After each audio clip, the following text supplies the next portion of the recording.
So we got some new emails today regarding the Epstein files and the connection to Donald Trump. And let's go over what people are saying. So this is first Representative Garcia introducing the topic. It's Congressman Garcia. Now, Oversight Democrats just received a pretty large amount of new files from the Epstein estate. Some of the files and emails shed new light into the relationship between Donald Trump and Jeffrey Epstein. So please take a look at these yourself. Email number 1. In an email from Jeffrey Epstein to Ghislaine Maxwell, sent on April 2nd, 2011, Epstein states, "I want you to realize that the dog that hasn't barked yet is Trump.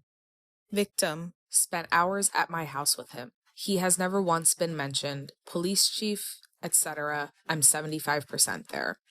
Email number 2. In an email from Jeffrey Epstein to Michael Wolff sent on January 31st, 2019, Epstein states, "Victim, Mar-a-Lago. Trump said he asked me to resign.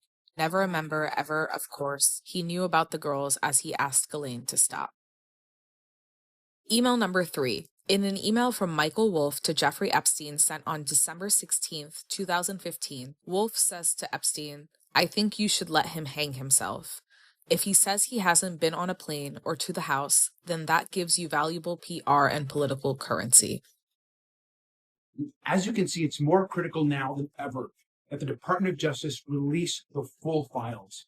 We need to know exactly what happened, what does Donald Trump know, and what is he hiding? And then this is Amy Klobuchar. She says, "Americans deserve the full truth. The administration needs to keep its promise and release the Epstein files." Headline then, Epstein alleged in emails that Trump knew of his conduct. And then they were talking about spending hours and such. This is actually something which I think is important. There's going to be a lot of people connected to this. And in my opinion, why things are being slow walked. Have a listen to this. Her memoir comes out, obviously, after her death. What will we learn from the book that might have a corollary if and when the files are ever released? I mean, the book is incredibly graphic. And if the files are released, and they are truly released, and they are unredacted, then you will see the names that are associated with those descriptions. And they're very powerful people. I mean, she was trafficked to incredibly powerful people, as many as 36 men. And I think it would be jaw-dropping for both political parties. And, you can read and you can figure out who these people are. And it's incredible that in her death, she's seeing some justice, but she has to be dead to see this. I mean, it's just so... It's heartbreaking. So, I mean, here we're saying over 30 people could be connected to this, powerful people. That's why I think this is being slow walked. But, I mean, yes, Trump is president, so you do focus on that. I get that. But I think there's going to be a lot of people involved. That's why I wanted to show you that. Karen Levitt was tweeting out Trump's response. Trump does bring it up. This is just a couple minutes ago. Democrats are trying to bring up Jeffrey Epstein hoax because they'll do anything to deflect on how badly they've done the shutdown, blah, blah, blah. Trump then says there should be no deflections to Epstein or anything else. So I guess they don't want to talk about it. That's the Trump people. This is Karen Levitt taking a question about it in the White House press room. I have your statement about the new Epstein emails that have been released by House Democrats. Separate from why you believe the emails were made public, can you address their substance? Did the president ever spend hours at Jeffrey Epstein's house with a victim? These emails prove absolutely nothing other than the fact that President Trump did nothing wrong. And what President Trump has always said is that he was from Palm Beach, and so was Jeffrey Epstein.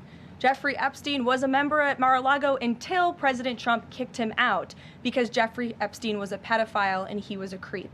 And this email you refer to with the name of a victim that was unredacted now and has since been reported on in this room, so I will go ahead and say it, Virginia Giuffre. And it was CBS's own reporting, Ouija, that recently wrote that Miss Giuffre maintained, and God rest her soul, that she maintained that there was nothing inappropriate she ever witnessed, that President Trump was always extremely professional and friendly to her, And so I think it's a question worth asking the Democrat Party, and you should all go ask them after this briefing, of why they chose to redact that name of a victim who has already publicly made statements about her relationship with Jeffrey Epstein and is unfortunately no longer with us. The thing about this, I mean, there's a lot of things you can address here. So clearly there's a connection between Trump and Epstein. We have video of this thing, right? Levin even talks about that. And then Levin sounds like that, saying that Trump, knew about these things that were going on. She doesn't really answer the question of, Trump and being, hours with someone. So there's that. I just think there's so many people connected to this. It's just, like I said, I told you my opinion for that in the beginning.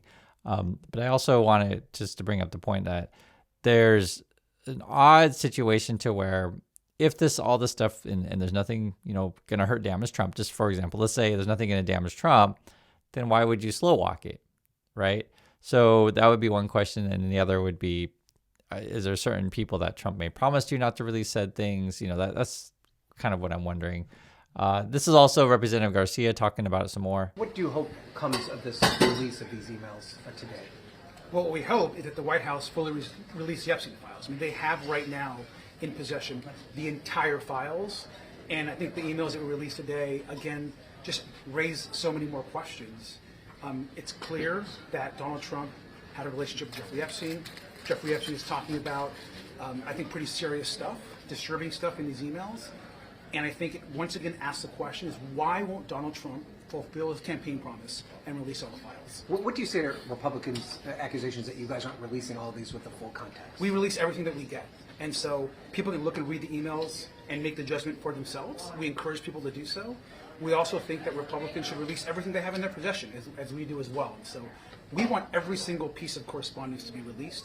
And what I would ask my Republican colleagues and friends, if they really wanted to get this case solved, they should call on the president to release all the files. And Republicans are saying Virginia Giuffre is I know you redacted the name on what you released.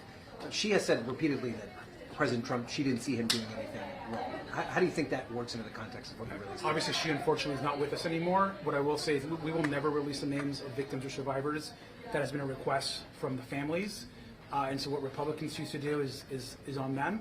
We will never do that. Sir, why not release these files when Democrats were in power before, and why not before the election?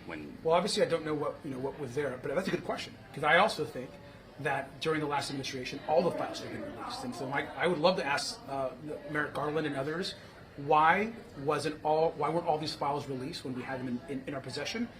What I know today is that Donald Trump is the president, and he campaigned on releasing all the Epstein files, obsessed about it. His vice president obsessed about it. And now the White House is involved in a massive cover-up, and we want to know why won't they release the files.